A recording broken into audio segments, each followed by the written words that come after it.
உன் வாழ்க்கை இந்த ஓட்டப்பானை போல தான் காணப்பட்டு கொண்டிருந்திருக்கலாம்.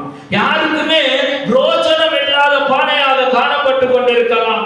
தாகத்தினால தண்ணி குடிக்க வரும் பொழுது இதில் தண்ணி சேர்க்க முடியாத அளவுக்கு உள்ள பானையாக காணப்பட்டு இருக்கலாம். உன் வீட்டுல பிரோஜனம் இல்லாத பானையாக காணப்பட்டிருக்கலாம். உன் குடும்பத்துல பிரோஜனம் இல்லாத பானையாக காணப்பட்டிருக்கலாம். மற்றும் மற்ற எல்லா இடங்களிலும் நீ பிரோஜனம் இல்லாத பானையாக காணப்பட்டிருக்கலாம். என்னைக்கு நீ தேவனுடைய கரத்துல வாராயோ, தேவன் விரும்புவது போல வாராயோ, அப்பொழுது நீ உடைக்கப்படுவாய். உடைக்கப்படும் பொழுது அவர் விரும்பும் பாத்திரமாக நீ வணையப்படுவாய்.